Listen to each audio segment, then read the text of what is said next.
Average writers attempt originality, but the great writers, steal. But your personal life seeps into your work. If you're asking whether my son's death has inspired my writing, the answer is no. I will not be writing about his death. I will be writing in spite of it. Good morning. You must be Bertie? So you're my tutor? Your father. He's the most revered writer in the country. My husband, the subject of your thesis. You're not here for him. So don't talk about his work. Don't talk about Felix. Follow those rules and you should be fine.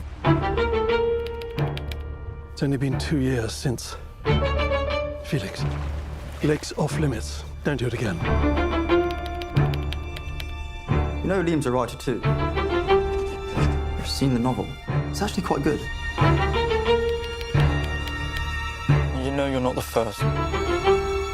There have been incidents in the past. When you said I wasn't the first, what did you mean? I have a new novel, and I was wondering if you might be on hand for the final stretch. Thought you might like to help. We did all we could to save Felix, but it was too late. My husband was always hard to please. You're changing my work. I'm not. Who's the writer? This isn't about the writing. It was only ever about the writing, Liam. Why does he lock the door if he's got nothing to hide? I want to know. Don't you? It's like nothing you've written before. But the ending, it feels like a different novel. Like it was written by someone else. Liam, good writers borrow. Great writers steal.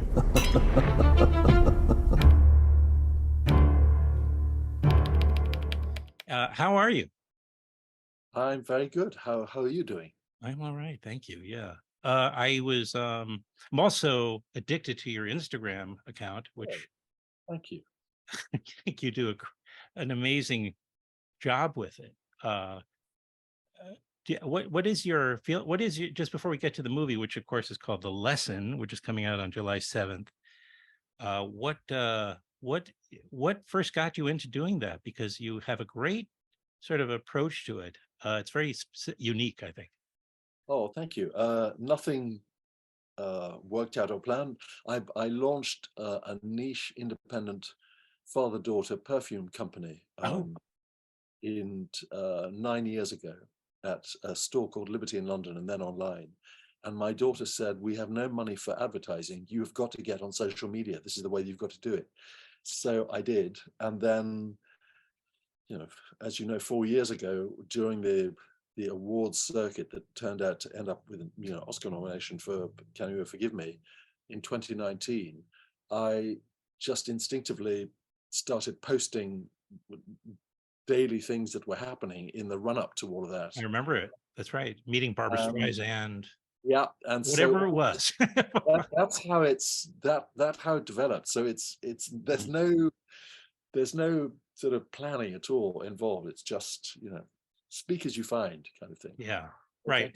But it is a way of connecting, at least on some level. It may not be necessarily all that deep, but it is a way of connecting with people that are, you have certain common things with, I suppose. Yes. It's sort of simplistic. And it certainly went with when my wife died. I was so overwhelmed by sorry, I'm going to pick my daughter's cat up. Give me 1 second, because otherwise it's going to meow. Here's very good. What's this cat's name? Oh, it's called Neo, after the character in The Matrix. It's my daughter's cat, and she, I think, dealing with, because you're so tsunamied and isolated by grief, not dissimilar to what is the character in The Lesson, that social media was, again, an instinctive way of, trying to make sense of what is in I still can't get my head around it. So you realize, of course, that you're joined by your links to every other human being that is going through this or will go through it. So I found that very, very helpful. I appreciate that, and I really appreciated your transparency, or anyway. I thought there were some beautiful moments that you shared, and yeah, it connected.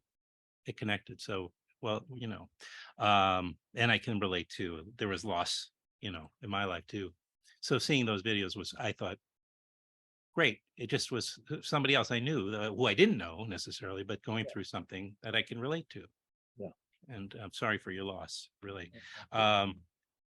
When you, just to bring things back to the movie, clumsily, but I have to. The Lesson, directed by Alice Troughton, and when you look at this character, J.M. Sinclair, who is an author, but he's really could be looked at in a number of ways, like he could be considered a psychopath on some level, but it seems to me like there is he's also dealing with a lot of obviously grief and loss. So what was your way into this particular character? I think, how did you want to present him? Well, because I had so recently lost my wife, it wasn't a leap to imagine what it was like to have my firstborn son in the story die from suicide. So, and because everybody in this family, Julie Delpy and my living son in the story, are also in a different state of grief, instead of it being something that joins them and glues them all together, as can happen, it does the opposite. It completely isolates them, and each one is harboring blame of some description towards the other.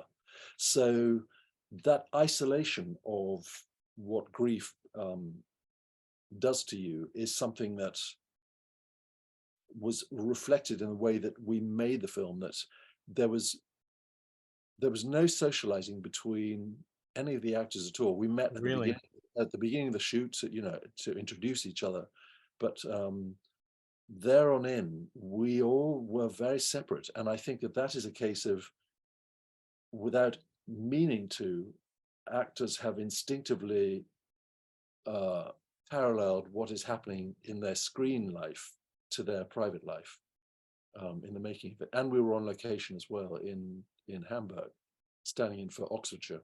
So that was, and that combination, because I didn't speak German, of being in a country, and though everybody in Germany does speak English, unlike us, you couldn't be a German and come here and just speak German. You'd be floundering.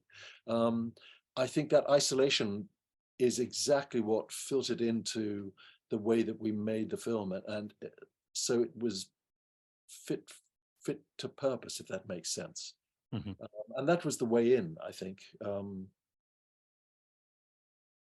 that you tended to instinctively try and protect yourself away from becoming too friendly with the other people.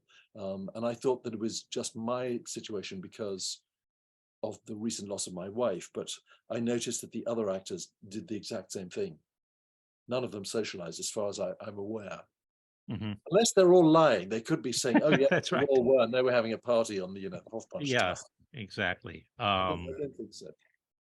Well, there is I thought a very powerful actually moment early on when it's we're seeing I guess an interview, which was televised or recorded anyway, with you and clearly a very human moment where the interviewer, who is from the publishing house, is that what I'm to understand, who's interviewing you, because he's an author, as I said at the beginning. He's an author who's also been having, I guess, writer's block.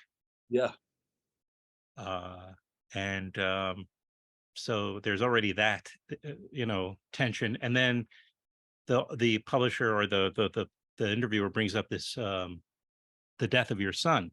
Mhm. And it feels exploitative. It does feel that. And your response to it is just like that. It's like, he asks if you're going to tap that resource.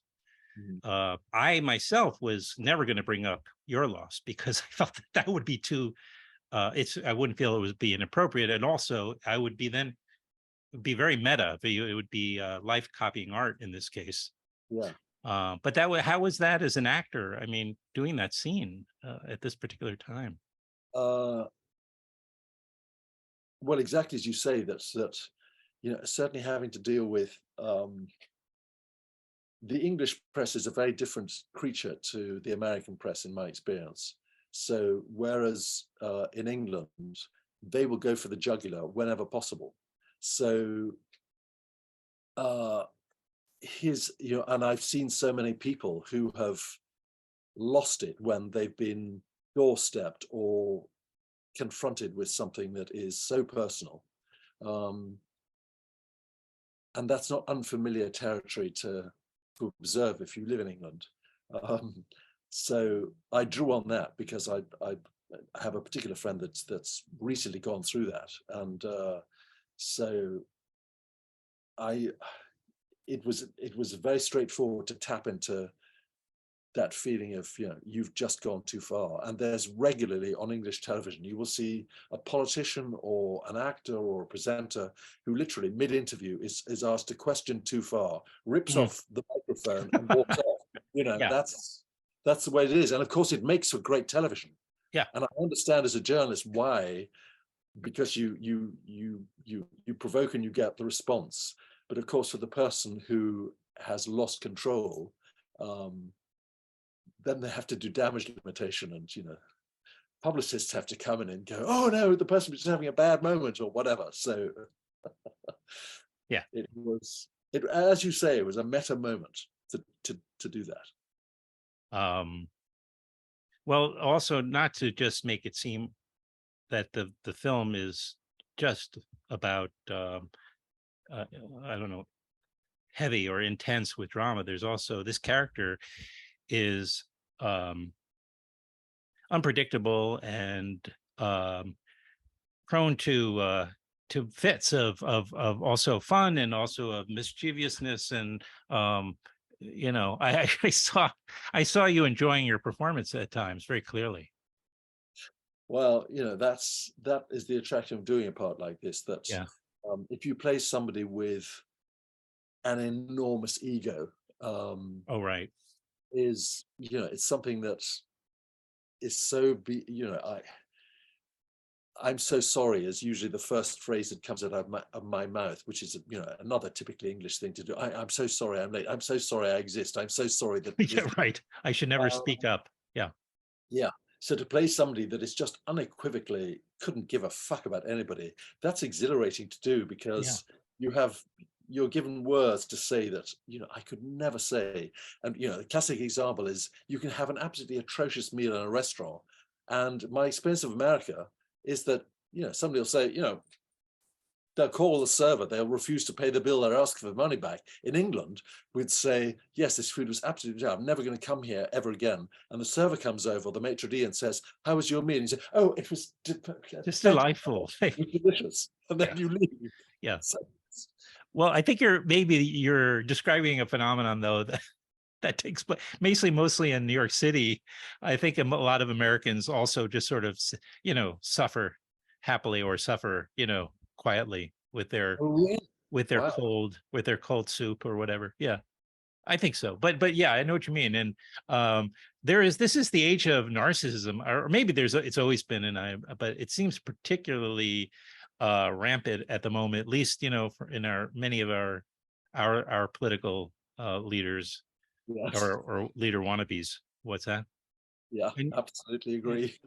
So this character had to be fun. So it sounds as though, from what you're saying, is these are still the characters you prefer to play some 40 years into a film career.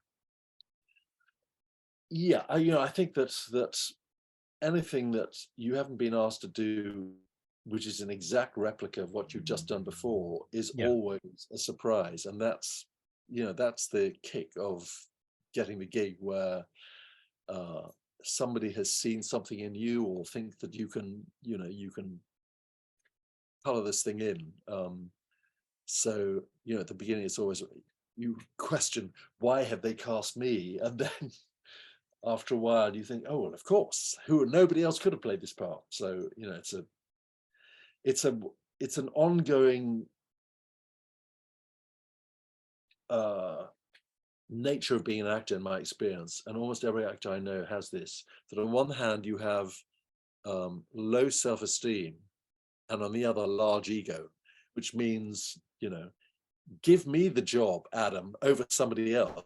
And then, of course, the moment you get it, you think, oh no, everybody else is doing their part better than I am. I'm not worthy, I'm going to be fired. So it's a sort of push me, pull you contradiction that I don't think you ever get resolved. You just have to get used to and live with it. So you're still grapple with confidence? Yeah.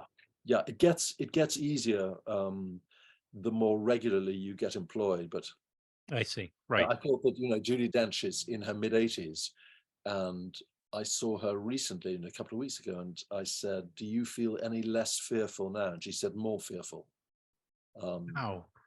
And I don't know whether that's because people's expectations are higher, or I don't know. You just think, well, how every single time I get a new job, my assumption is that I'm going to get fired on the first day, at the end of the first day. And sometimes people do get fired. So it's not a harpooning for compliments kind of situation. People do get fired or replaced because they say, well, they haven't delivered in the way that we thought. Yeah, it's just not really working as they had hoped. Yeah. You get that call from your folks, right? Your representation. Yeah, that's happened. Yeah. Wow. So, we're just assuming, oh my God, any opportunity to see Richard E. Grant in something, that's, it's such a treat, that's my feeling. Well, again, the name of the movie, we're going to do this again. The name of the film is called The Lesson. It's opening here in the States on July 7th. It stars Richard E. Grant, of course, Julie Delpy, Daryl McCormack, and Stephen McMillan. McMillan, yeah. McMillan. See, thank you for reminding me. And directed by Alice Troughton. And let me just ask, as we wind things down, I think I'm supposed to wind things down, but I'll keep talking until they cut me off because you're one of my favorite actors ever. Last time I saw you was in a hotel room for Can You Ever Forgive Me? And I don't know if I even was coherent because I was just so excited to meet you. But this time I insist. I said, oh, please, he's got to come back on. So thanks to everybody who made that happen. What are the roles, though? I know this sounds like a fan question, but what are really, I'm curious to know in your case, are there still any roles out there or types of roles which you're, still really coveting? I mean, at this point? Every time I see another actor give an absolutely you get jealous. Something, there's always that thing of, oh my goodness, oh, you do that. But I tell you, my fantasy role is to play a sleazy lounge lizard motel singer on the edge of Vegas, directed by Quentin Tarantino. That is my dream. Okay, so I hope that's a great answer. I hope Quentin, when he talks about retiring, after whatever, one more, I don't know if he even has one more. I hope that's just a lie, I certainly hope so. I hope he changes his mind. Me too. Well, and he will, of course he will. And when he finds out you want to be in it, I think he will. Listen, thank you so much. And I want everybody to go to see The Lesson, and it stars Richard E. Grant. And thank you very much. Thank you very much, Adam. It's been a pleasure. I look forward to doing this again sometime. Thank you. All right. Thank you. Bye. All right. Thank you.